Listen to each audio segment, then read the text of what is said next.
insyaallah ada jalannya, insyaallah, insyaallah, insyaallah ada. A'udzubillahi minasyaitonirrajim. Bismillahirrahmanirrahim. Assalamualaikum warahmatullahi wabarakatuh. Alhamdulillahirabbil alamin. Nahmaduhu wa nasta'inuhu wa nastaghfiruh wa na'udzu billahi min syururi anfusina wa min sayyiati a'malina. May yahdihillahu fala mudilla lahu wa may yudlil fala hadiyalah. Asyhadu an la ilaha illallah wahdahu la syarika lah wa asyhadu anna Muhammadan abduhu wa rasuluh. Allahumma salli wa sallim ala abdika wa rasulika Muhammad wa ala alihi wa sahbihi ajma'in. Qala Allah ta'ala fi kitabil karim. A'udzu billahi minasyaitonir rajim. Qalu subhanaka la ilma lana illa ma 'allamtana innaka antal alimul hakim wa la haula wa la quwwata illa billahil aliyyil azim. Rabbi shrah li sadri wa yassir li amri wahlul 'uqdatam min lisani yafqahu qawli. Allahumma iftah alaina hikmataka wanshur alaina min khazaini rahmatika ya arhamar rahimin. Allahumma nawwir qulubana bi nuri hidayatika kama nawwartal arda bi nuri syamsika abadan abada bi rahmatika ya arhamar rahimin. Allahumma ya fattah ya alim iftah alaina futuhal arifin warzuqna fahman nabiyyin. Allahumma rabbi shfina min kulli da wa afina minal bala ya Allah. Wa sallallahu ala sayyidina Muhammad walhamdulillahirabbil alamin. Walillahil inzahu li rasulih amma ba'd. Baik, pertamanya syukur kita kepada Allah Subhanahu wa taala. Alhamdulillah, kita syukur sangat-sangat dengan Allah Subhanahu wa taala atas segala nikmat yang Allah kurniakan kepada kita, yang Allah berikan kesempatan ruang untuk kita beribadat kepada Allah Subhanahu wa taala, ruang untuk kita jalankan tanggungjawab, ruang untuk kita jalankan amanah yang telah diberikan, yang telah dibebankan atas kita, atas segala amanah-amanah ataupun ikatan-ikatan yang kita ada pada diri kita, seperti mana orang kata ikatan kita sebagai seorang anak kepada ibu dan ayah, di situ ada tanggungjawab dan amanah yang kita kena jalankan. Kita masuk dalam alam kejiranan pun pada hakikatnya kita ada amanah yang kita kena bawa sebagai seorang jiran yang baik, secara tak langsungnya. Begitu juga kalau dalam konteks kerjaya, kita ada amanah sebagai seorang pekerja. Jadi kita perlukan juga nikmat-nikmat Allah Subhanahu wa taala untuk kita bergerak, untuk kita jalankan perkara tersebut pada hakikatnya. Baik, apatah lagi kita dengan Allah Subhanahu wa taala yang mana dari segi orang kata dia yang memberikan nikmat ke atas diri kita, dan begitu jugalah untuk kita sebagai yang menerima nikmat mesti tahu untuk menghargai nikmat-nikmat tersebut, supaya apabila kalaulah nanti ditanya oleh Allah Subhanahu wa taala satu hari nanti pastinya, maka pada ketika itu kita selamat jugalah. Dapatlah juga kita jawab. Daripada orang kata tak tentu arah nak menjawab, kita boleh jawab mudah-mudahannya dalam keadaan yang selamat insya-Allah, tuan-tuan. Baik, kita masih lagi pada manhaj akidah ahli sunnah wal jamaah. Hari itu kita ada berbincang berkaitan dengan kuasa Allah Subhanahu wa taala dalam orang kata melakukan segala perkara, terutamanya yang berkaitan dengan persoalan musibah. Kita ada bercakap pada hari itu, yakni tentang sesuatu yang kadang-kadang yang disifatkan bahawa manusia kurang gemar, sebab kita bila kata musibah maksudnya sesuatu yang agak negatif, sakitnya, aksidennya dan sebagainya. Malah saya yakin dan percaya tuan-tuan pun kata ada baca kan paper hari ni yang kata semalam ada orang meninggal dekat bukit gereja dekat Umbai, lebih kurang kan 4 anak beranak orang kata meninggal dunia, aksiden dan sebagainya, tuan-tuan. Sebab tu secara tak langsung saya selalu ingatkan sangat-sangat pada diri saya lah, terutamanya yang bercakap, dan itu juga untuk tuan-tuan secara umumnya. Kita memang tak boleh jangka bila kematian tu nak sampai. Bila kematian tu nak sampai, kita tak boleh nak jangka. Pak Wahid alhamdulillah sampai, kan? Pak Wahid alhamdulillah sampai, balik bertemu dengan keluarga dan sebagainya, alhamdulillah. Sebab pada hakikatnya pun orang kata kalau siapa pun yang pergi ke mana-mana pun tak payah pergi jauh, Tak payah pergi jauh. Kita pergi dekat-dekat pun pada akhirnya belum tentu lagi kita sempat balik. Belum tentu anak kita yang kata kita mungkin selamat sampai rumah, tapi anak yang kita tunggu pun belum tentu sampai dan sebagainya. Jadi pada hakikatnya itu merupakan juga satu nikmat daripada Allah Subhanahu Wa Taala untuk kita bertemu, tuan-tuan. Kalau saya boleh berkatakan, sebab semalam saya berada di salah sebuah tempat, orang kata senang ceritanya di bawah pentadbiran Kementerian Sumber Manusia semalam, Maulidur Rasul. Tuan-tuan tahu tak, orang kata dekat Kolej Yayasan Saad tadi tu, Kolej Yayasan Saad dekat Ikro, ada satu bangunan besar sebelah bawah sana tu yang mana dikelolakan ataupun disediakan oleh Perkeso. Tahu tak? So Perkeso lain ke? Sama kan? Sama kan? Orang lebih kenal Sokso. Okeylah, baiklah. Orang lebih kenal Sokso. Setahu saya sama lagi, kan? Dia cuma satu bahasa Inggeris, satu lagi bahasa Melayu. Dia macam KWSB EPF lah kot, agak lebih kurang gitu lah kan. Okey, baik. Okey, jadi senang ceritanya kat situ disifatkan sebagai satu rehab. Rehab ni maksudnya ialah tempat pemulihan pada orang yang mencarum Perkeso, pada orang cepat. Sebab saya secara tak langsung dah diamanahkan untuk cakap. Dia kata, ustaz pergi mana-mana bagi tahu pada siapa yang mencarum Perkeso, kalau orang kata dia ada yang daily care. Daily care ni maksudnya yang kata hari-hari kalau kita mencarum, syarat kita mencarum. Orang kata kalau ada rasa tak sedap badan ke apa sikit lebih kurangnya, bahasa mudahnya nak dapatkan terapi ke, boleh pergi sana. Terus ke sana aja. Terus pergi sana saja. Di sana tu malah di situ ada beberapa ward yang disediakan untuk pesakit-pesakit. Tapi yang ni orang kata dah masuk board lah. Dah masuk pada medical board. Perkeso orang kata dah endorse, dah kata yang ini memang perlukan kepada orang kata rawatan yang mana dia orang kena stay kat situ dan sebagainya. Senang cerita, tuan-tuan, dalam tu cukup komplit. Malah saya cukup kagum dan impress, malah saya syukur sangat-sangat dengan Allah Subhanahu Wa Taala apabila dekat dalam tu bahasa mudahnya segala yang disifatkan sebagai satu perkhidmatan perubatan, cakap je masalah apa, masalah kaki, masalah saraf, masalah mata dan sebagainya, semua ada. Sebab satu-satunya yang ada di Asia Tenggara, kita di Melaka. Saya bila masuk ke sana tu, kemudian lepas Maulidur Rasul tu, kemudian alhamdulillah dia orang tanya saya dulu, ustaz ada masa tak lepas ni? Sebab saya memang impress. Saya memang kata alhamdulillah Tuhan, cantik tempat satu hal, lebih kurang dalam 60 hektar lebih kurang diberikan. Kemudian dengan facilities kemudian yang sedia ada. Kemudian secara tak langsungnya bila ditanya kat saya, ustaz ada masa tak lepas ni? Saya kata ada. Kenapa? Jom, kalau ustaz nak tengok lebih jauh, kami bawa lawatan masuk dalam. Alhamdulillah, tuan-tuan, masuk ke dalam. Tengok facilities dia dan sebagainya. Syukur. Konsep yang di mana walaupun sampai kepada negara-negara maju dan juga negara-negara Eropah, dia ada dia punya medical team dia sendiri, tapi dia split. Maksudnya kalau katakan bahagian fisioterapi saja katakan. Kalau katakan bahagian saraf saja dan sebagainya. Tapi yang ada di sini dia combine semua tu dekat satu tempat. Cukup impress.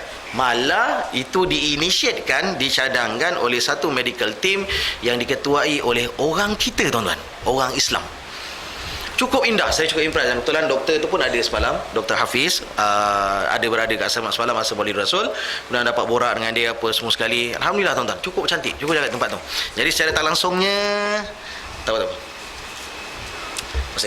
Jadi secara tak langsungnya pada orang kata kalau dilihat daripada sudut tu sebenarnya ialah dia cuba untuk memasyarakatkan, orang katakan dari segi perkhidmatan tu kepada masyarakat tu sendiri, tuan-tuan. Tuan-tuan boleh pergi sana sebab dia disifatkan sebagai, boleh orang kata bila-bila masa orang awam nak datang, saja-saja jalan nak masuk pun boleh. Boleh, silakan. Saya ingatkan jalan mati kat dalam tu. Bawah tu. Kalau kita naik daripada naik atas ikut jalan U-turn ke arah Kolej Yayasan Saad, dapat roundabout Yayasan Saad patah kiri, dia depan bandar hijau disifatkan macam tu. Turun ke bawah sebelah kiri nanti tuan-tuan akan nampak. Masuk ke dalam tu. Sebab 24, boleh katakan 24 jam lah. Tapi senang cerita, bila saya tanya dengan orang, siang malam orang awam boleh masuk saja-saja datang. Dibenarkan. Tapi yang perubatan tu adalah waktu-waktu di waktu siang lah. Business hour dia macam biasa lah. Secara tak langsung. Saya bila dengar pun rasa macam aku dah pergi lagi ni. Tapi tak adalah nak stay sana, tak adalah kan. Orang katakan untuk dapatkan terapi ke dan sebagainya, masalah saraf dan sebagainya. Tuan-tuan, saya nak bawa bukan apa, sebab pada malam ni saya nak bawa tentang salah satu daripada apa yang disifatkan sebagai prinsip dalam manhaj akidah Ahlussunnah wal Jamaah, ialah tentang persoalan kemasyarakatan. Dalam persoalan kemasyarakatan, tentang persoalan amar ma'ruf nahi mungkar. Satu kewajipan yang mana sememangnya kita perlu jalankan dia. Mesti jalankan dia. Persoalan amar ma'ruf nahi mungkar. Nanti saya akan kaitkan kenapa saya sebut yang berkaitan dengan rehab tadi ni. Baik. Salah satu dari prinsip dia ialah mengamalkan amar ma'ruf dan nahi mungkar, yakni mengajak kepada kebaikan dan mencegah kepada kejahatan, mencegah daripada kejahatan. Baik, seperti mana yang kita lazim dengar tuan-tuan, satu ayat yang biasa kita dengar dalam surah Ali Imran ayat 110. Bila Allah Subhanahu wa taala katakan dalam Quran, kuntum khaira ummatin ukhrijat linnas ta'muruna bil ma'ruf wa tanhauna 'anil munkar wa tu'minuna billah. Bila Allah katakan bahawa kat situ ialah kamu adalah sebaik-baik umat yang telah dikeluarkan kepada manusia dengan menyuruh membuat kebaikan dan mencegah dari kemungkaran. Ada persoalan kemasyarakatan pada hakikatnya dalam ayat ini. Malah ini merupakan satu benda yang memang kita kena pegang sungguh-sungguh sebagai yang disifatkan sunni, orang yang berpegang kepada akidah Ahlussunnah wal Jamaah.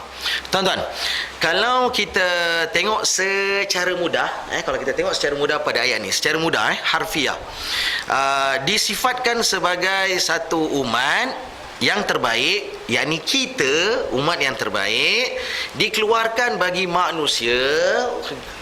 Dalam arti kata lain, untuk mendapat yang sebagai khairul ummah kena ada 3 sifat. Nak disifatkan sebagai khairul ummah, umat yang sebaik-baik, kena ada 3. Satu, ta'muruna bil ma'ruf, kamu ajak orang buat kebaikan. Kedua, wa tanhauna 'anil munkar, kamu cegah benda-benda yang bersifat kemungkaran, benda-benda maksiat, derhaka pada Allah Subhanahu wa taala, kamu kena cegah. 2, dan ketiganya wa tu'minuna billah, dan kamu juga beriman dengan Allah Subhanahu wa taala. Baik.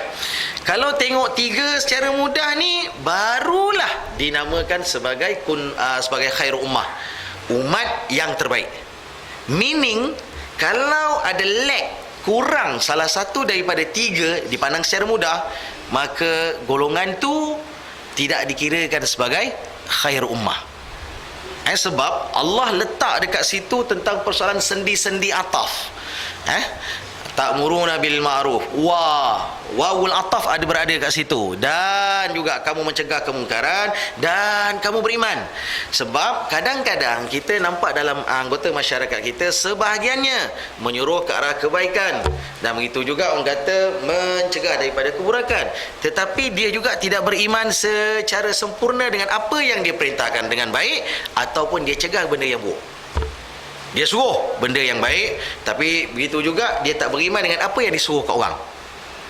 Bila dapat begitu juga, apatah lagi sampai pada satu tahap yang kita sifatkan bahawa dia di situ perlu untuk dikatakan cegah keburukan, dan dia beriman dengan apa yang dia cegah. Maksudnya dia pun tak buat, baru dia boleh jadi khairul ummah. Kalau sekadar mudah mengatakan bahawa jom kita salat, dia tak salat, masalah lah.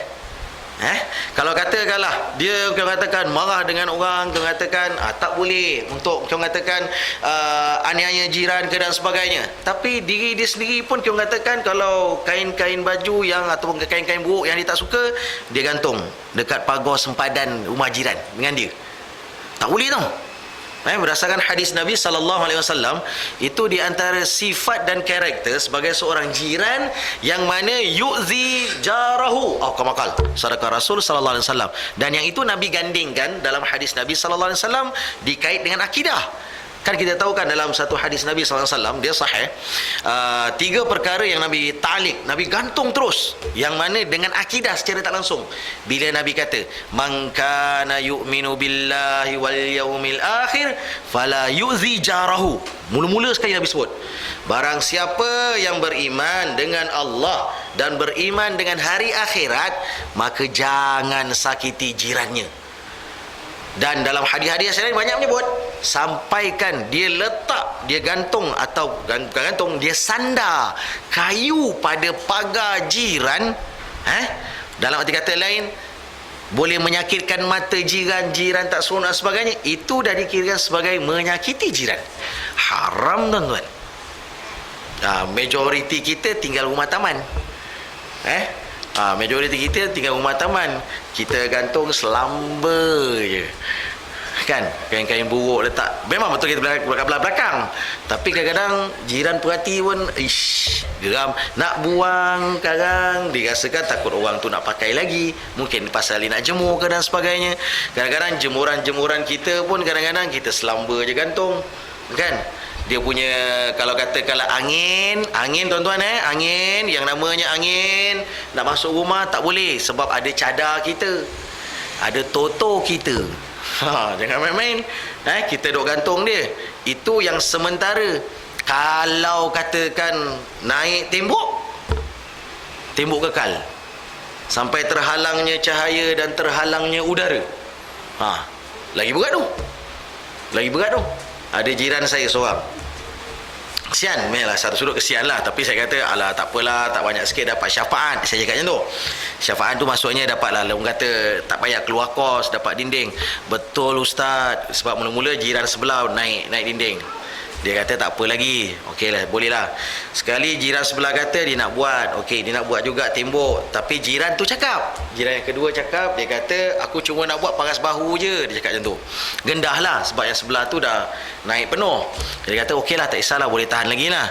Sekali naiknya atas sekali, kata ni apa hal, cerita tak sama, kata tak seperti mana yang dia cakap. Dia rasa tak seronok.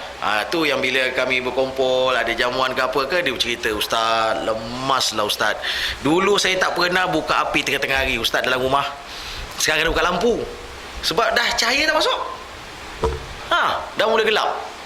Aneh-aneh tuan-tuan. Tu tak kira angin yang tak seronok ke dan sebagainya. Jadi perkara tersebut, bahasa mudahnya, dia persoalan kemasyarakatan. Jadi dalam kita nak mengatakan pada orang untuk buat benda-benda yang baik, dan untuk kita cegah dia buat satu benda yang buruk, kita sendiri juga mesti beriman dengan apa yang kita cakap. Kalau arti kata lain, buat seperti mana yang kita cakap. Kalau kita tak buat seperti mana yang kita cakap dan sebagainya, maka pada hakikatnya orang itu, dan secara umumnya yang besar, golongan tu secara tak langsungnya dia bukan sebagai khairul ummah ataupun yang benar-benar menuruti Muhammad sallallahu alaihi wasallam. Itu pasti. Sebab tuan-tuan, kalau kita boleh bayangkan atas dasar timeline, garis masa, kalau tuan-tuan boleh bayangkanlah, katakanlah untuk fahaman mudah, katakanlah ini sebagai satu garisan. Baik. Okey, dekat botol kat kawasan tengah ni, tengah-tengah ni garisan. Baik tuan-tuan, ni jalannya ke bagi.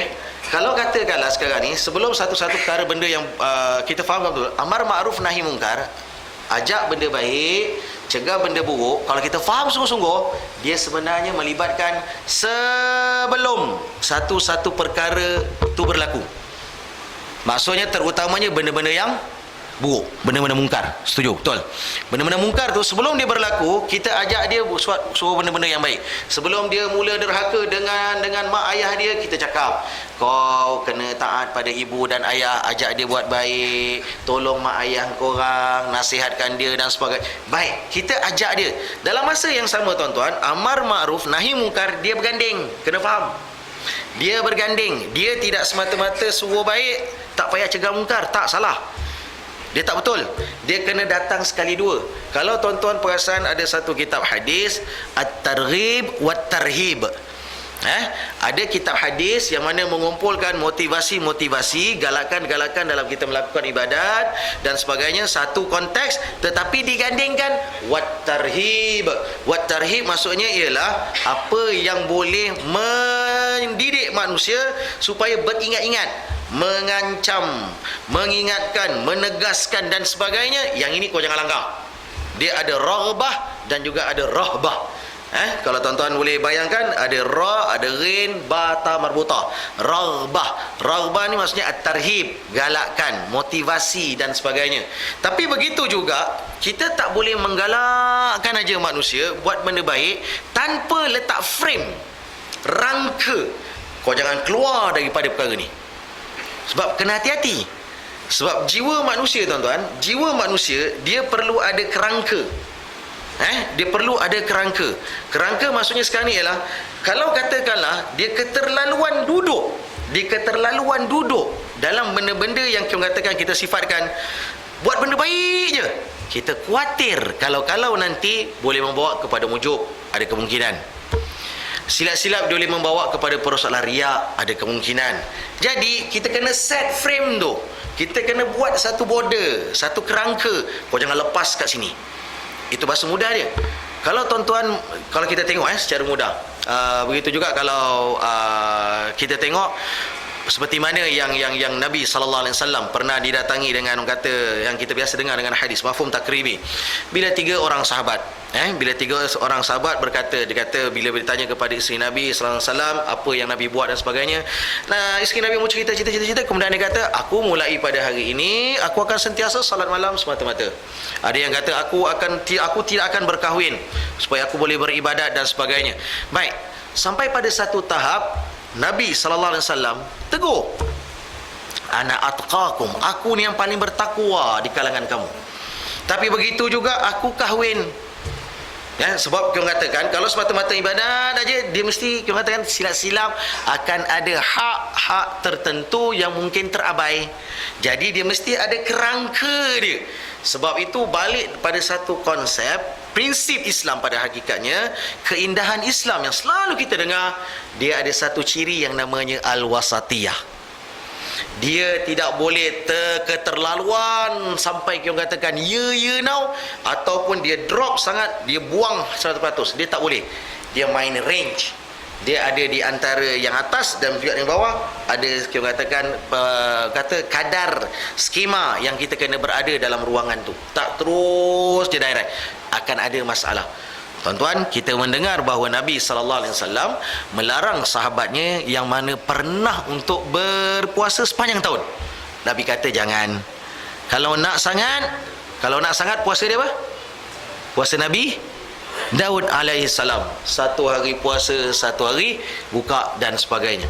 Kalau ya sangat sampai pada tahap tu, nak menunjukkan bahawa dia tetap ada dia punya frame dia. Jadi begitu juga dalam amar ma'ruf nahi mungkar, tuan-tuan. Daripada pangkal, sebelum benda tu berlaku, kita kena ajak orang buat baik, kita kena ingatkan orang jangan buat jahat dan sebagainya. Ingat tujuannya sebelum sesuatu kemungkaran itu berlaku. Tetapi andai kata perkara mungkar dah berlaku dah, kita nak buat apa sekarang, tuan-tuan? Apa yang kita nak kena buat sekarang? Kita kena islah. Kita kena islah. Islah ni, tuan-tuan, maksudnya ialah kita kena perbaiki dia. Dah jadi dah. Kita dah cakap dengan budak tu, jangan buka aurat. Dia buka aurat juga, degil dia dan sebagainya. Masih lagi kita katakan dia tak tutup aurat, dia bungkus aurat. Bungkus ni padat-padat macam tu lah. Dia balut-balut. Nah, tu bahasa mudah dia lah, duk balut-balut aurat dia tadi tu. Dia tak tutup. Tutup ni kalau katakan tudung pada orang perempuan tadi tu, kita katakan betul-betul terasa hijabnya tu cukup cantik. Okey, baik. So dalam arti kata lain sekarang ni, dia degil. Nanti sekarang ada orang tangkap engkau, ada orang kacau engkau dan sebagainya. Sebab kita katakan bahasa mudah, aurat bagi orang perempuan atas dasar hijab orang perempuan berdasarkan ayat Allah Subhanahu Wa Taala atas dua konsep. Atas dua konsep. Ayyurafna fala yu'zain. Dua konsep ni kena pegang bagi anak-anak perempuan terutamanya. Apa dia? Ayyurafna, supaya dia boleh dikenali. Tengok je pakaian dia, oh ini muslimah, ini memang baik. Bahasa mudah je dah tahu ini memang beriman dengan Allah Subhanahu Wa Taala dengan sesempurna yang dia mampu. Bahasa mudahnya, tudungnya elok, pakaiannya elok dan sebagainya. Bahasa mudah, itu adalah identiti dan image bagi seseorang wanita. Ayyurafna. Yang keduanya, fala yu'zain. Bila dia dah dikenali, dia dah dalam keadaan yang baik, maka lazimnya dia tidak akan diganggu. Tak ada siapa nak ganggu. Orang nak sweet-sweet pun tak nak. Pakai jubah, siapa nak sweet? Harap, tak ada. Cuma pakai balut sana, balut sini, balut sana, balut sini, bulat sana, bulat sini. Dah tentu orang perhati. Kan kalau kata kalau ada orang nakal-nakal, si ada lagi. Dia jalan tadi tu, kiri kanan dia buat dengan tu. Kan dia berjalan. Tak tentu, haram minah tu nak jalan. Tapi masalahnya dia juga yang buat benda tu. Tu kalau masalah juga kadangnya. Jadi dalam arti kata lain sekarang ni ialah, sebelum berlaku apa-apa, kita amar ma'ruf nahi mungkar, masuk. Tapi takdir Allah, katakanlah wali'auzubillah, katakanlah dirogol, ditangkap, dicolik dan sebagainya kerana kesilapan teknikal yang dia langgar sendiri, tuan-tuan, kita kena jadi muslih. Tuan-tuan tengok ayat Allah Subhanahu wa taala tadi, ta'muruna bil ma'ruf wa tanhauna 'anil munkar wa tu'minuna billah. Kita benar-benar beriman dengan apa yang kita perintahkan, kita benar-benar beriman dengan apa yang kita cegah. Tetapi tuan-tuan, apabila satu-satu kemungkaran tu dah berlaku, kita tak boleh biar. Tak boleh biar. Dah padan muka dia, siapa suruh dia buka aurat? Contoh, katakanlah degil now, orang kata jangan tikam nombor juga, akan nampak tu rumah dah terbakau. Contoh, kita kadang-kadang mulut kita ni pun boleh tahan juga. Ni masalah kita ni. Okey, baik. Jadi bila dah jadi macam tu, tuan-tuan, kita kena jadi muslih. Mim sad lam ha. Mim sad lam ha, muslih. Aslaha yuslihu muslih. Orang yang memberikan kebaikan, orang yang membaik pulih, itu lebih tepat. Membaik pulih keadaan tu, itu maksud muslih. Dia mungkin selama ni kurang salatnya, degil apa semua sekali, kemudian suka pula pergi dengan dukun, bomoh, pawang ke apa semua sekali. Pada ketika tu suka main-main benda-benda yang kotor ni dan sebagainya. Takdir Allah, Allah yang katakan tetapkan atas diri dia sesuatu musibah yang memang dia tak tertanggung dah. Susah. Tuan-tuan jangan lepaskan dia dengan akidah dia yang dah mula tersasar tu. Tak boleh. Tuan-tuan tak boleh kata, dah pandai dia lah. Dulu dia pun kata main dengan benda-benda syirik tadi ni, lah lepaskan dia. Salah, tuan-tuan. Kalau benar-benar kita ni sebagai seorang sunni, salah macam mana dia sekalipun, kalau benar-benar kita tadi beriman dengan ayat Allah, berlakunya satu-satu perkara tu, lepas tu kita kena jadi muslih. Baiki balik, ajak dia balik, bagi dia harapan. Tuan-tuan, bagi dia harapan. Bila dah berlaku, bagi harapan. Apa harapan? Taubatlah pada Allah. Mudah-mudahan Allah ampunkan kau. Mudah-mudahan Allah permudahkan. Mudah-mudahan Allah selesaikan masalah kau dan sebagainya. Dah lah, benda yang dah lepas, lepas. Benda yang dah lepas tu, lepas. Sekarang ni kita buat buku baru. Ini yang payah kat kita. Tuan-tuan, kita boleh menjadi seorang yang baik, benar-benar beriman dengan Allah Subhanahu wa taala. Dalam arti kata lain, kita buat benda yang baik je. Contoh, kita mengaji diri kita. Kita qiyamul lail malam-malam diri kita. Kita bertahajud dan sebagainya. Kita ajar anak-anak kita, ahli keluarga kita pun macam tu juga, bahasa mudahnya. Tak salah, tuan-tuan. Sebab benda-benda tu baik. Benda-benda tu baik, benda tu berpahala, mendapat rahmat Allah dan sebagainya. Tetapi tuan-tuan, ibadat yang semacam ini kita panggil dia ibadat yang bersifat fardiyah. Pegang baik-baik. Ibadat yang bersifat fardiyah. Dia memang baik. Dia memang baik. Cakap tuan-tuan. Dia beriman dengan Allah Subhanahu Wa Taala. Malah kalau kata kalau pada sebelah malamnya dia berqiyamul lail, kita tengok pada hadis Nabi sallallahu alaihi wasallam, memang Nabi katakan sampai dalam hadis kursi pun Allah katakan bahawa, wahai para malaikat, kamu saksikanlah hamba-Ku ini datang menghadap aku, berjumpa dengan aku, bertaubat dan sebagainya. Clear kan? Sampai Allah perintah pada para malaikat untuk menjadi saksi. Malah tuan-tuan, orang yang boleh berqiyamul lail, akan masuk dalam surah As-Sajadah.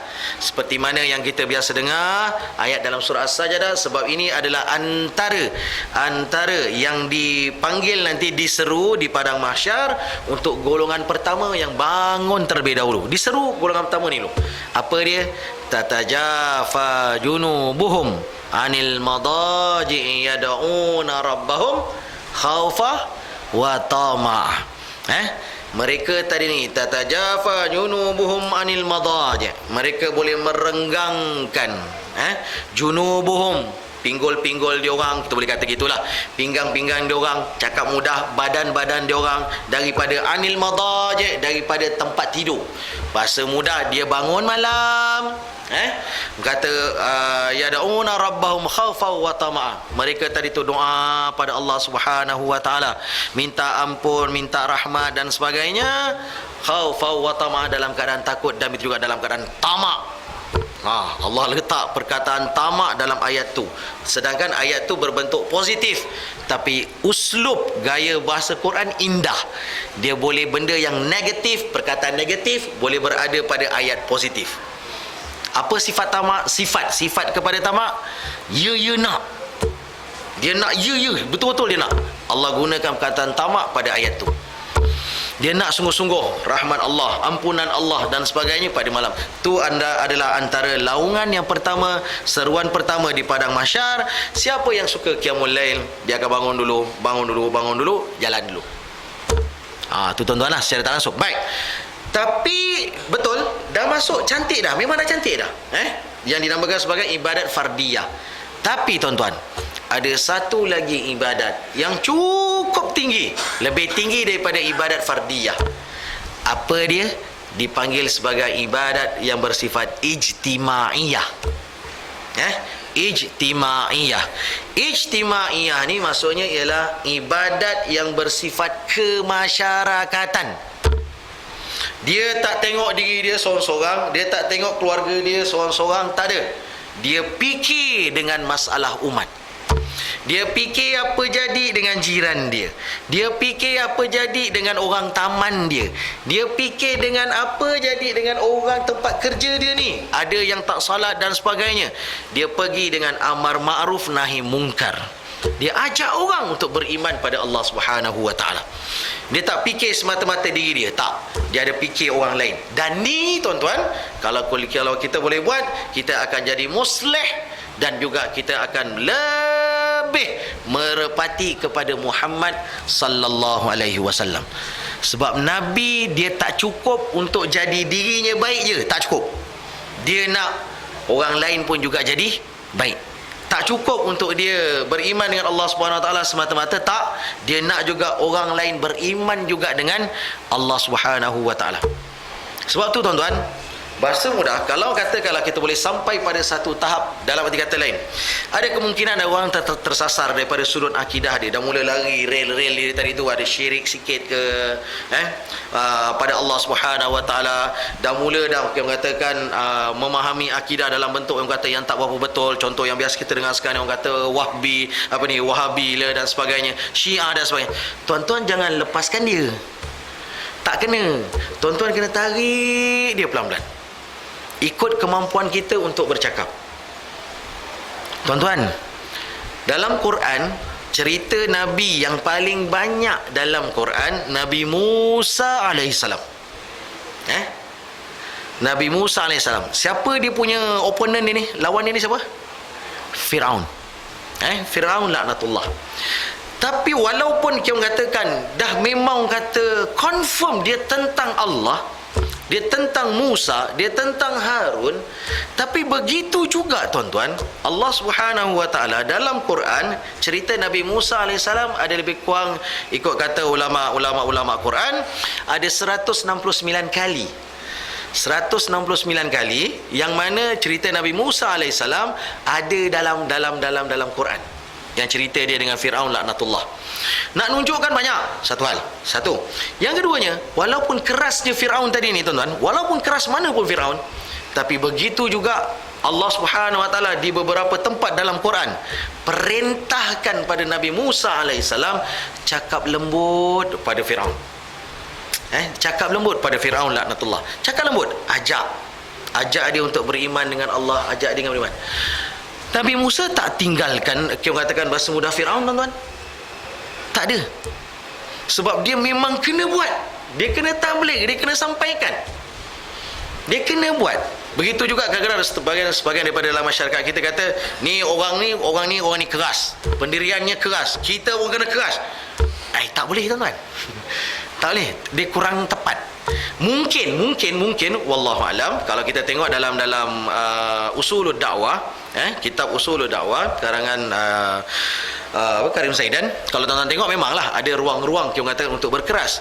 Tetapi kalau kita tengok kepada ayat-ayat Allah Subhanahu wa taala kepada Nabi Musa alaihissalam, berlembut. Bermaksud keras dengan keras terus saja pun tak boleh juga. Bermaksud memang agak ditentang. Tuan-tuan ikut logik je, tuan-tuan. Ikut logik. Sebab minggu lepas ada bunyi nak bagi whiteboard tu bawah. Tak masalah. Tak apa. Cukup. Tenang. Small the matter. Okey. Okey, right. Contoh, tuan-tuan, logik, analogi dia. Benda keras kan? Benda keras. Kita ketuk. Tak ada. Kita ketuk ni, tuan-tuan. Dia menyerap ke atau dia melawan? Dia melawan. Keras dengan keras dia melawan. Mantul. Habis cerita. Senang aja. Dia memantul. Dia takkan ada absorbensi, tak ada penyerapan langsung. Bermaksud takkan ada benda yang singgah, tak ada benda yang kata tertinggal sikit, tak ada. Tak ada. Dalam arti kata lain, adakah ia memberikan manfaat? Tak. Dari segi psikologi pun tak boleh, tuan-tuan. Tak boleh. Dia akan keras, mantul. Mungkin satu konteks ni, mungkin kita dengan ilmu yang sedia ada, mungkin dengan pengetahuan yang kita ada, mungkin kita boleh berbahas dan sebagainya, kita menang. Fine. Tapi ada tak memberikan kesan manfaat? Ada kemungkinannya tidak. Sebab sifat tu keras dengan keras, dia tak jalan. Sebab tu Allah yang maha mengetahui, Allah yang maha bijaksana, Allah perintahkan Musa alaihissalam. Ni kepala orang kata yang memang orang kata keras ni. Tapi begitu juga, tuan-tuan, berlembutlah perintah Allah atas Musa alaihissalam tadi untuk berhadapan dengan Firaun laknatullah. Sebab tu walau tersasar mana pun, tuan-tuan, mungkin sebahagian daripada golongan masyarakat kita dan sebagainya yang berfahaman sedemikian, yang agak keras macam tadi Wahabi ke Syiah ke dan sebagainya, tuan-tuan, wallahu alam, saya dengan rendah hati saya ingatkan sangat-sangat pada diri saya, itu juga pada tuan-tuan, secara tak langsungnya, masuk pelan-pelan balik. Masuk pelan-pelan balik untuk cakap baik-baik, pelan-pelan. Kenapa yang tu perlu ditinggalkan, kenapa yang part kita hari ini yang ahli sunnah wal jamaah kita kena bawa, yang kamu kena pegang balik, patah balik pada Allah Subhanahu wa taala. Tuan-tuan, jiwa manusia, tuan-tuan, jiwa manusia. Ada manusia yang kita katakan kadang-kadang cakap mudah, kadang-kadang sekadar semudah orang kata macam nota-nota kecil je. Nota-nota kecil kita bagi dekat dia dan sebagainya, kita tulis sikit lebih kurang, kita bagi kat dia mungkin dengan ayat-ayat orang kata yang memang power punya lah. Ayat power tadi kita letak pada dia, kita bagi kat dia, dia baca dengan izin Allah Subhanahu wa taala. Kadang-kadang hatinya dah boleh twisted dah. Hatinya tadi tu dah boleh bertukar dah boleh menerima dah. Satu. Tapi sememangnya, tuan-tuan, ada sebahagian jiwa manusia dia tak cukup dengan flyers, dia tak cukup. Kadang-kadang dia dah baca, kadang-kadang pada ketika tu dia mungkin nak kena dengar. Maksudnya sekarang ni kadang-kadang kita, tuan-tuan, dengan aplikasi yang sedia ada pada kita, pada handphone kita dan sebagainya, kita ada WhatsApp, ada WeChat ke apa semua sekalian, tuan-tuan, ada itulah. Rakam je sikit, kan, hantarkanlah. Kita nak berceramah pun sekatilah, kan, tak ada masalah apa. Tuan-tuan nak katakan nak suruh dia klik link kat mana-mana, dekat YouTube mana ke apa dan sebagainya pun, hantarkanlah. Yang ustaz-ustaz yang tuan-tuan yakin kata dengan apa yang dia cakap tadi tu dia boleh terfikir dan sebagainya, hantarlah. Dia mungkin nak kena dengar juga. Ada sebahagian macam tu. Mungkin ada setengah orang dia mengatakan tak cukup. Dia tak cukup dengan dengar, dia tak cukup dengan orang kata dengan flyers. Mungkin kita nak kena pergi berhadapan dengan dia. Jenis ada orang yang memang kita kena cakap face to face dengan dia, cakap lembut-lembut dan sebagainya. Sebab kalau kita memahami ayat Allah Subhanahu wa taala yang Allah selalu sebutkan dalam Quran, ud'u ila sabili rabbika bil hikmah wal mau'izatil hasanah wajadilhum billati hiya ahsan. Ulama bahas ayat ni, tuan-tuan. Guna hikmah untuk golongan mana? Wal mau'izatil hasanah, nasihat ni dengan cara baik ni golongan mana? Dia ada golongan-golongan dia tuan-tuan. Wajadilhum billati hiya ahsan. Mujadalah, bahasa mudahnya berbahas dengan dia. Kita ada ilmu, dia pun mungkin ada dengan pengetahuan dia, mungkin bukan namanya ilmu, lebih pada pengetahuan, knowledge aja semata-mata dalam arti kata lain.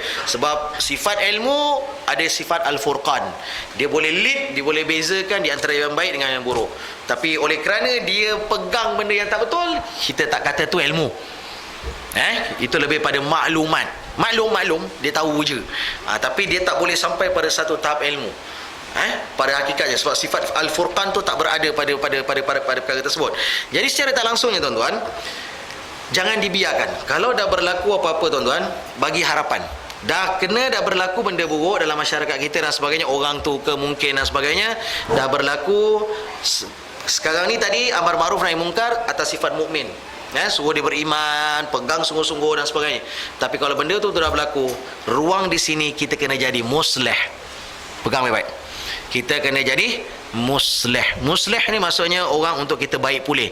Macam mana nak baik pulih dulu tuan-tuan? Bagi harapan. Apa dia harapan? Untuk dia bertaubat pada Allah Subhanahu wa taala. Allah boleh ampunkan dosa besar mana sekalipun insya-Allah, sebab ampunan syurga. Begitu juga dengan neraka Allah Subhanahu wa taala adalah hak mutlak Allah. Pegang tu. Itu adalah hak mutlak Allah Subhanahu wa taala. Allah berhak untuk masukkan siapa saja dalam syurga Allah, dan Allah juga berhak untuk masukkan siapa saja masuk dalam neraka Allah. Waliyahzubillah. Itu adalah hakikat. Yang pastinya dalam kita bermasyarakat, kita buat kerja kita. Apa kerja kita? Pertama, tadilah amar ma'ruf nahi mungkar, ajak orang beriman dengan Allah Subhanahu wa taala, dan kita sendiri pun dalam ajak, dalam kita cegah pun kita beriman. Tapi kalau takdirnya nak berlaku, tuan-tuan, kita kena naik satu level lagi, memberikan harapan pada dia bahawa Allah Subhanahu wa taala itu Maha Pengampun. Taubat tu penting. Tuan-tuan perasan kan, kalau kita ada belajar hadis 40 pun ada, Al-Arba'in An-Nawawiyah pun ada. Dan juga dengan hadis yang lain lah, tuan-tuan. Saya sebutkan Arba'in An-Nawawiyah tu sebab biasanya majoriti orang kita biasa tengok hadis kat situ. Kalau tuan-tuan tengok kat situ, dalam bab taubat kan ada satu cerita hadis panjang. Apabila ada seorang pemuda bunuh 99 orang, betul ingat kan? Bunuh 99, maksudnya benda tu dah berlaku. 99 orang. Tapi bila dia berjumpa dengan seorang yang disebutkan sebagai rahibin. Tuan-tuan tengok balik pada hadis tu, tuan-tuan jumpa dengan perkataan rahib. Rahib ni tuan-tuan lebih kepada persoalan orang yang kita sifatkan sebagai ahlul ibadah. Orang yang buat ibadat aja tanpa memahami di atas satu gambaran ilmu yang betul-betul jelas. Okey, baik. Main buat aja. Betul bahasa mudah. Baik. Tapi bila bertanya kepada rahibin ni, pada kita katakan ahli ibadat ni semata-mata, jadi jawapan dia kata, Allah tak ampunkan kau. Kan Allah tak boleh ampunkan kau dah bunuh seorang pun dah dosa besar. Ni kan pula 99 orang. Dia tak bagi harapan tuan-tuan. Apa jadi? Dan dia pun padam. Daripada 99, alang-alang aku 99, aku genapkan 100. Jadi 100 tuan-tuan. Tengok, apabila kalau katakanlah kita tak memberikan harapan bila setelah perkara buruk tu dah berlaku, dia akan lebih jauh daripada kita tuan-tuan. Dia akan lebih jauh. Alang-alang. Itu sifat manusia secara tak langsung. Itu masalah dia. Jadi senang ceritanya sekarang, apabila kita katakan dah berlaku sekarang, bila dah berlaku perkara tersebut, tengok dia dah bunuh 100 orang, kemudian dia pergi pada tempat lain, kemudian barulah dia berjumpa dengan seorang yang alim. Tuan-tuan tengok dalam hadis tu memang disebutkan perkataan alim. Orang yang ada ilmu, orang yang faham tuan-tuan. Itu bahasa mudah. Tengok dia kata, apabila dah cukup, walaupun dah 100 orang, Allah tetap boleh mengampunkan dosa engkau. Poin besarnya apa tuan-tuan? Sebelum berlaku amar ma'ruf nahi mungkar, suruh dia beriman sungguh-sungguh dengan apa yang kita katakan yang sepatutnya. Tapi bila dia dah berlaku tuan-tuan, bagi harapan untuk dia bertaubat pada Allah Subhanahu wa taala. Sebab hakikatnya ialah yang boleh mengampunkan Allah, bukan kerja kita. Kerja kita bawa dia balik untuk baik pulih dia, supaya dia patah balik pada Allah Subhanahu wa taala. Bagi ruang, bagi tapak. Bagi tapak pada dia untuk bertaubat. Kadang-kadang mungkin dalam masyarakat kita pun kadang-kadang ada sebahagian daripada mereka yang mungkin sebelumnya tak pernah pakai tudung, nak pakai tudung. Bagi ruang. Jangan condemn. Ni tak ada. Kita main condemn pam. Alah kan kita pun dia nampak alah ini pun tak lama ni, kejap je. Dia bawa balik ni boleh lah tahan. Tapi sekarang kau tengok lah tahun depan. Percayalah cakap aku. Nak betting tak? Siap betting. Dia siap betting lagi. Tuan-tuan, dia tak kena tu. Sebab bahasa murah sekarang ni bagi dia harapan. Dalam masa yang sama tu kita masuk balik lah. Bagi masuk fahamannya, bagaimana nak buat dan sebagainya. Sebab itu tuan-tuan, saya ingatkan sangat-sangat pada diri saya dan juga pada tuan-tuan secara umumnya, apa yang patut kita buat dalam satu konteks ibadat ialah kita beribadat bukan semata-mata fardiyah, tak, tapi bersifat ijtimaiyah. Ibu-ibu boleh buat. Jangan kata ustaz kami orang perempuan ustaz. Senang buat kelam jahit. Kat sini ada kelam jahit ada. Kelam ngaji. Kelam ngaji tu okeylah, dah tak masalah. InsyaAllah yang datang tu semua solehah lah. Tapi kalau katakan nak tarik yang grup-grup yang orang kata kurang mengajinya, dia mesti ada satu tapak, ada satu platform. Mungkin kelas buat kek contoh. Biasa puak-puak ni dia suka. Kan? Sebab mendatangkan duit. Buat tapak tu. Saya ada satu tempat yang saya mengajar tu memang dia orang kata kebetulannya lepas je kelas saya biasa, tapi dia orang ngaji ni sebelah malam lah. Satu sebelah malam, satu lagi ada satu tu Sabtu Ahad.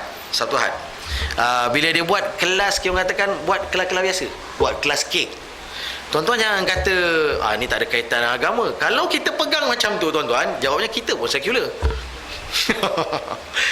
Jangan lupa pandang. Sebab kita kata sekarang ni ni tak ada kaitan dengan agama, kita kena buat program agama saja. Contoh macam tadi lah, kita katakan dengan benda-benda yang kita faham tadi tu. Kelas duhanya mungkin gitu aja. Habis kelas kek, tak payah tu, tak ada kaitan dengan agama. Salah. Kalau kita cakap macam tu, jawabnya kita juga membuat pengasingan. Sedang hakikatnya ilmu Allah tu satu, dan itulah hakikatnya yang membawa manusia ke arah agama. Kita sekarang target apa dalam masyarakat? Aku nak masyarakat ni bagus. Okey. So dalam nak menjadikan dia tu baik dan sebagainya, kepelbagaian aktiviti dan juga dengan program kena ada. Sebab manusia macam tadi asasnya apa? Jiwa dia tak sama. Ada orang angle agama, alhamdulillah tak ada masalah.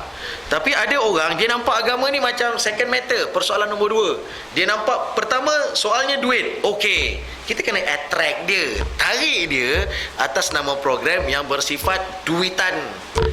Pasal dia orang tu mata duitan. Tapi jangan cakap lah kami ada program untuk mereka yang bermata duitan. Jangan cakap, memang dia tak datang kan. Tapi kita faham sendiri, yang penting matlamat sampai.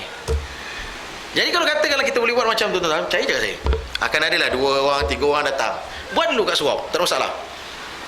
Datang tadi tu pakai lengan pendek, jangan dihalau, sabar dulu.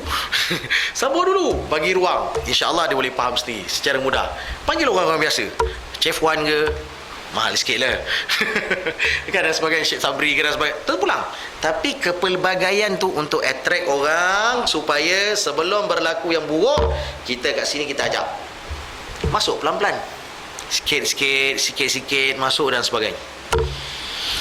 Kita secara tak langsungnya mungkin wallahualam, mungkin dalam satu konteks macam sains sosial, sains kemasyarakatan, dalam kita nak tackle orang dan sebagainya, itu penting. Sebab tuan-tuan, saya yakin dan percaya, kita biasanya kita ada satu orang kata dalam kepala kita, dalam banyak kadang saya perhatikan di mana-mana pun, kadang-kadang kita pun biasa dengar sebenarnya dalam masyarakat kita, apabila masjid, surau dipenuhi dengan golongan tertentu je, buatlah apa program pun biasa inilah orang-orang yang aktif, ni lah orang-orang dia. Bahasa mudah, nak cari yang bawah-bawah lapisan-lapisan ni macam payah no. Tapi begitu juga tuan-tuan, nak bawa, nak buat jambatan dulu, yang itu kena ada dulu. Macam mana nak tarik pada program kita kena buat jambatan dulu. Jadi dengan apakah jambatan tu, yang itu kena fikir ya. Kita tahu kan, kita punya orang kata community kita, orang dia okey, kita boleh tengok jalan-jalan, boleh bayang-bayang kat sini ada orang ni. Ini dia punya kelompok-kelompok dia. Ini kat sini ada kelompok-kelompok dia dan sebagainya. Secara tak langsung lah benda-benda tu pasti berlaku biasanya. Okey, baik. Jadi dengan yang sedia ada ni, tackle dengan program-program tertentu yang bahasa mudahnya mungkin bersifat agak duniawi tetapi diselitkan dengan program yang bersifat agama. Sumbat pelan-pelan. Tak salah buat kek. Tapi macam mana nak buat kek daripada sifatnya yang halalan tayyibah? Contoh, kan kadang-kadang kita ada isu tepung ni orang ni buat dan sebagainya. Tepung ni ada silap-silap, bahasa mudahnya macam ada khinzir dan sebagainya. Tuan-tuan, time tu tabur. Bukan tabur tepung, tak ada lah. Letak satu, ni cap ni ada kemungkinannya dah ada sos dia, dah ada, bukan sos tu, sos ada sumber yang mengatakan, contoh PPIM kata yang ni memang ada ni, yang ni ada ni dan sebagainya. Kita tunjuk, okey, kita buat macam mana nak adun, nak masukkan dengan sunnah Nabi SAW ketika memasak dan sebagainya, supaya lebih ditambahkan keberkatan dan sebagainya. Tuan-tuan, pelbagai boleh buat. Pasal nak tarik orang-orang yang jarang-jarang masuk rumah Allah. Itu bahasa mudah. Nak bercampur dengan masyarakat. Jiwa manusia dia memang lain, tuan-tuan. Yang pasti kita kena buat apa yang patut kita buat. Itu asas. Sebab tu bahasa mudah, amar ma'ruf nahi mungkar, untuk kita bawa orang tadi tu memang kita kena buat sebelum berlaku apa-apa. Confirm. Itu dan sememangnya sebagai satu prinsip yang memang ada pada akidah kita Ahlussunnah wal Jamaah. Tapi ada kemungkinannya tersasar, terlepas sedikit, mungkin orang kata tak banyak sikit, mungkin kita juga wallahualam, mungkin kita juga orang kata terlalai sana terlalai sini dan sebagainya. Silap-silap tadi tu orang tu mula terlepas daripada kita. Baik tuan-tuan, pada ketika tu berikan dia harapan untuk dia kembali kepada Allah Subhanahu Wa Taala semula dengan ruang-ruang taubat. Mudah-mudahan apa yang kau buat tadi ni Allah ampunkan kau. Ajak dia balik pelan-pelan supaya orang kata dia makin ingat dengan apa, dengan diri dia siapa, tanggungjawab dia dan sebagainya. Tuan-tuan, kalau boleh diajak, itu adalah satu ibadat yang cukup luas, tuan-tuan. Tolong fahami, saya ingat sangat-sangat pada diri saya, kita fahami sungguh-sungguh, semata-mata dengan ibadat kita, tuan-tuan, semata-mata dengan ibadat kita saja, diri kita saja, qiyamul lail malam-malam, Quran, zikir dan sebagainya. Tapi kita tak peduli dengan orang keliling, tuan-tuan. Kita masih lagi belum sampai pada satu tahap ibadat yang cukup indah, tuan-tuan. Malah dalam satu hadis Nabi sallallahu alaihi wasallam, hadis sahih, saya bagi mafhum takribi untuk manfaat semua, Nabi buat sedikit perbandingan. Nabi buat sedikit perbandingan, mafhum takribi secara mudahnya. Nabi kata, ada golongan mukmin, Nabi sifatkan, ada golongan mukmin yang mana dia cukup baik, dan dia cukup baik, tak pernah kacauan dan sebagainya. Tapi begitu juga dalam kebaikannya, dia tak terjun masuk dalam masyarakat. Dia takut orang kata dia nanti kalau ada kata kesan pada apa yang dia cakap dan sebagainya. Jadi dia mendiamkan dirinya, beriman kepada Allah Subhanahu Wa Taala, buat sunnah-sunnah Nabi sallallahu alaihi wasallam, tapi duduk diam. Dirinya semata-mata dengan ahli keluarga dia semata-mata. Dia tak berani terjun masuk dalam masyarakat, dia tak bercampur dengan orang, cukup sebab aku takut. Baik. Nabi kata dia baik. Tetapi Nabi buat bandingan. Aku lebih suka dengan satu golongan mukmin yang mana dia beriman dengan aku, beriman dengan Allah, melakukan segala-galanya, tapi dia terjun masuk dalam masyarakat. Dia disakiti, istilah Nabi. Dia disakiti. Ada kemungkinannya dia fitnah, dia dipulaukan ke dan sebagainya. Dia tu adalah lebih baik daripada yang pertama tadi. Tuan-tuan, ada beza di antara ibadat bersifat fardiyah, individu, dengan satu lagi ibadat yang bersifat ijtimaiyah, campur dengan orang. Dalam campur tadi tu masuk pelan-pelan. Masuk pelan-pelan. Kalau katakan yang muda-muda kan, masih lagi orang kata boleh berfutsal dengan budak-budak muda dan sebagainya kan, nampak yang ada seluar pendek tu, labuh sikit lah. Jangan tu dimarah. Hari pertama datang dah maki, besok dah tentu lah kita datang dia belah. Tak jalan juga dakwah. Pelan-pelan lah. Pelan-pelan tu dalam arti kata bagi prinsip balik. Alah, kita ingatkan dia. InsyaAllah tuan-tuan, mudah-mudahan. Sebab jiwa-jiwa manusia dia tak sama. Di situ yang pada hakikatnya tuan-tuan, Nabi SAW dari segi yang kata dakwahnya berkesan. Sebab dia tengok orang. Tu. Dia nak baiki orang, tu, dia tak mengatakan semudah standard. Pam semua. A, ini jawapan dia, B datang, dapat jawapan A juga. Tak ada. Dia tengok orang tu. Itu dari segi uslub dakwah Nabi sallallahu alaihi wasallam. Baru dia jadi. Saya bagi contoh paling mudah lah, contoh paling mudah. Tuan-tuan biasa dengan hadis Nabi sallallahu alaihi wasallam kan, bila seorang sahabat tanya dengan Nabi, ayyul a'mali afdal? Apakah amalan yang afdal dalam Islam? Kan ada satu hadis tu Nabi terus direct aja, birrul walidain. Buat baik pada mak bapak. Terus saja ila akhir hadis atau kama qala sadaqah Rasulullah sallallahu alaihi wasallam. Ada dua lagi yang lain lah. Tapi ada juga soalan yang sama dalam jaluran sanad yang berbeza. Orang lain datang pada Nabi sallallahu alaihi wasallam, Nabi mengatakan soalannya sama. Ayyul a'mali afdal? Apakah amalan yang afdal dalam Islam ya Rasulullah? Nabi jawab terus dia, al jihadu fi sabilillah. Yang pertama tu terus saja, al jihadu fi sabilillah, jihad pada jalan Allah Subhanahu wa taala. Kama qala ila akhir hadis Nabi sallallahu alaihi wasallam. Baik. Tuan-tuan berani tak nak cakap Nabi ni tak konsisten dah. Soalan sama tapi jawapan tak konsisten, tak ikut skema. Tuan-tuan berani cakap? Saya tak berani. Saya tak berani cakap macam tu. Kan kalau kita biasanya kita kata ikutlah tu ada skema tu, pakailah skema tu, soalan sama apa kau jawapan lain-lain ni. Asal kau bagi markah dia lain, kan? Kau tak pandai tengok skema ke? Contoh katakan. Kan tu bahasa keras dia. Tapi Nabi tak macam tu. Sebab uslub Nabi, gaya dakwah Nabi SAW, Nabi tengok orang tu. Nabi tengok orang tu. Ada kemungkinannya jihad ni bagus. Pergi perang dengan Nabi tak ada masalah. Memang berani kau-kau punya. Tak ada masalah. Pantang je. Allahu Akbar. Kau jalan je. Bila pandai orang kata dipanggil, disemboyankan untuk jihad, jalan. Tak ada masalah. As-salatu ala niqatiha. Salatnya pun cantik. Solatnya cantik.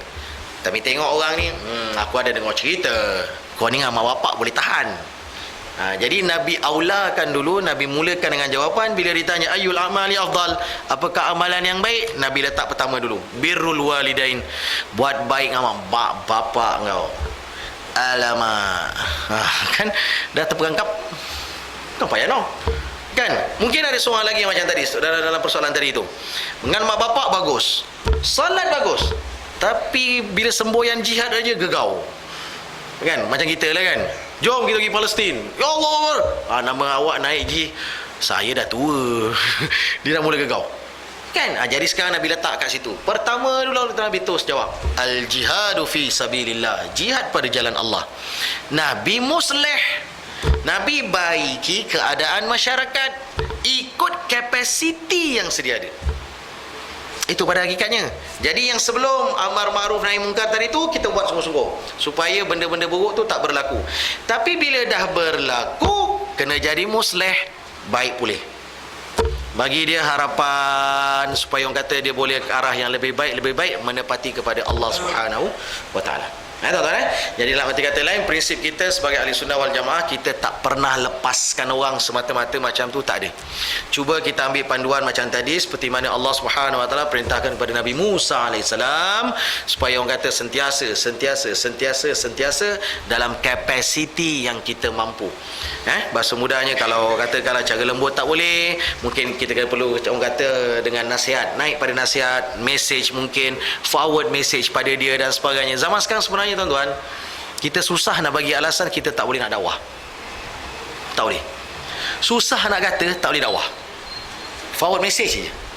Kita ada WhatsApp kan, macam tadi ada message, ada FB dan sebagainya. Just simply forward je.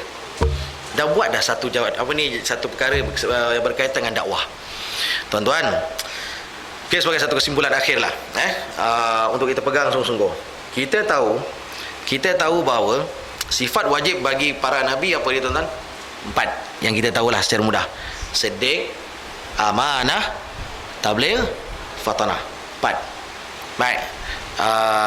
Siddiq, benar, amanah, amanah, tabligh, menyampaikan, fatanah, bijaksana. Ada 4. Baik. Jadi dengan 4 ni tuan-tuan, saya nak tanya tuan-tuan, adakah yang 4 sifat ni terhenti pada para rasul saja? Kalau tuan-tuan faham sungguh-sungguh, adakah dia terhenti pada para rasul je? Umat rasul tak payah. Umat rasul tak payah benar, tak payah amanah, tak payah menyampaikan, tak payah bijak. Takkan nak kata macam tu? Sifat tu pada hakikatnya benar untuk Rasul. Tetapi begitu juga, dia tak terhenti pada Rasul-Rasul semata-mata, tak. Dia sampai kat kita juga. Kita juga wajib bersifat sedik, orang yang benar. Kita juga wajib bersifat amanah. Kita juga wajib bersifat tabligh, menyampaikan. Dan juga mesti bijak. Takkan nak kata tu untuk Nabi je, aku bodoh tak apa. Boleh jadi gitu? Tak boleh kan? Tuan-tuan kena faham macam tu. Baru dia menepati dia bersungguh-sungguh kita sebagai khairu ummah, benar-benar umat yang terbaik, baru dapat. Sebab biasanya kita cuma belajar itu untuk Nabi, tapi seolah-olahnya bukan untuk umat Nabi sallallahu alaihi wasallam. Di situ kita nampak macam ada gap. Kalau kata boleh faham, kita akan jadi khair ummah. Cukup indah tuan-tuan. Baik, saya rasa itu sajalah kot untuk malam ni. Mudah-mudahan ada manfaat untuk kita fikir-fikirkan dalam masyarakat kita. Yang paling penting sekali ialah kita kena pegang sungguh-sungguh pada amar ma'ruf nahi mungkar. Dan itu juga, kalaulah berlaku tuan-tuan perkara yang buruk tadi itu, maka berikanlah harapan pada dia untuk dia bertaubat, kembali semula pada Allah Subhanahu Wa Taala, berikan ilmu dan sebagainya, berikan kefahaman, bukan sisih, bukan condemn, bukan label, tinggal bontang. Salah tuan-tuan, salah sangat-sangat. Nampak sangat kita masih lagi kita tak sampai pada satu level yang disifatkan sebagai muslih, dan nampak sangat ada kemungkinannya ibadat kita juga masih bersifat fardiyah, yang mana pada pandangan Nabi sallallahu alaihi wasallam, aku lebih seronok dengan orang yang bersifat, yang ibadatnya bersifat ijtimaiyah, kemasyarakatan, campur dengan orang, pelbagai orang kata golongan dan lapisan, pelbagai budak dan sebagainya, masuk pelan-pelan ikut kapasiti dia. Itu sebenarnya yang dituntut dalam Islam secara sempurna tuan-tuan. Baik, mudah-mudahan ada manfaat untuk kita fikir-fikirkan. InsyaAllah panjang umur nanti kita jumpa. Wallahu a'lam. A'udzubillahi minasyaitonir rajim. Bismillahirrahmanirrahim. Alhamdulillahirabbil alamin wassalatu wassalamu ala asyrafil anbiya'i wal mursalin wa ala alihi wa sahbihi ajmain. Allahumma fa'alna bima 'allamtana wa 'allimna ma yanfa'una wa zidna 'ilman walhamdulillahi ala kulli hal. Allahumma arinal haqqa haqqan warzuqna ittiba'ah wa arinal batila batila warzuqna ijtinaba. Ya Allah, ya Tuhan kami, perlihatkanlah kepada kami kebenaran itu sebagai satu kebenaran, dan berikanlah kami kekuatan untuk menurutinya ya Allah, dan Kau perlihatkanlah kepada kami kebatilan itu sebagai satu kebatilan, dan berikanlah kami kekuatan untuk menjauhkannya ya Allah. Allahumma rabbana atina fid dunya hasanah wa fil akhirati hasanah wa qina adzabannar. Wa sallallahu ala sayyidina Muhammad walhamdulillahirabbil alamin. Barakallah, barakallah, barakallah, barakallah, barakallahu lakum wa lana, barakallahu lakum wa lana. Allah barik lahuma, Allah أدم حبهما, الله صل وسلم على رسول الله. الله تب علينا, الله ارضى عنا, الله اهد خطانا على سنة نبينا. Let's raise our hands and make dua like the Prophet taught us, and with one voice let's all say